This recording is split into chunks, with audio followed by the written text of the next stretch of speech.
నా భర్త బలహీనత నన్ను చాలా బాధపెడుతుండేది.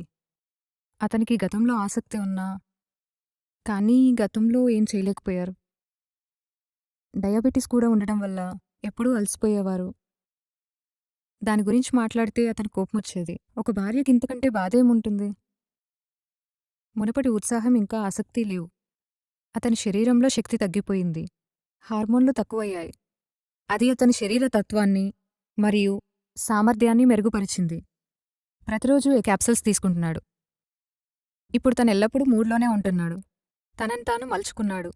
అశ్వగంధ, సఫేద్ ముస్లి, శిలాజత్ వంటి పదార్థాలు అతనికి యవ్వన శక్తిని తీసుకొచ్చాయి. క్యాప్సూల్స్ అద్భుతం.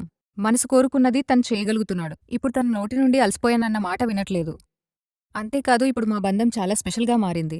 శక్తి, ఆత్మవిశ్వాసం మళ్లీ తిరిగి పూర్తిగా వచ్చింది. క్రీమ్ వాడటం వల్ల ఇంకా లాభం వచ్చింది. తన ఆత్మస్థైర్యం రెండింతలు పెరిగింది. అవమానంగా ఫీలవడం తగ్గింది.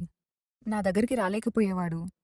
ఇప్పుడు తన స్పర్శతో మునుపటి ఆనందాల వెలుగులు మళ్లీ చూశాను. భర్త రాత్రిపూట తన బాధ్యతను నిర్వర్తించినప్పుడు భార్య సంతోషంగా ఉంటుంది. నేను అలసిపోయానని వెనుదిరిగినప్పుడు ఏ భార్యకైనా ప్రేమ తగ్గుతుంది. అది నా వివాహ బంధాన్ని తిరిగిచ్చింది. ఇప్పుడు తను మునుపటి కంటే మరింత చురుగ్గా, మరింత ప్రేమగా మారాడు. మీకు తెలుసా, నేను తనను ఉత్తేజపరిచే పనిలేదు. పురుషుడు బలహీనపడటం వల్ల వివాహ బంధం కుంటుపడుతుంది.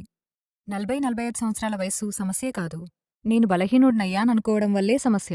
వారి శక్తి వ్యవస్థను, విశ్వాసాన్ని మరియు సమయాన్ని సరిచేసింది. నేను దీంతో చాలా సంతోషంగా ఉన్నాను. నిజంగా చెప్పాలంటే మా సంబంధాన్ని మళ్లీ వేడెక్కించింది.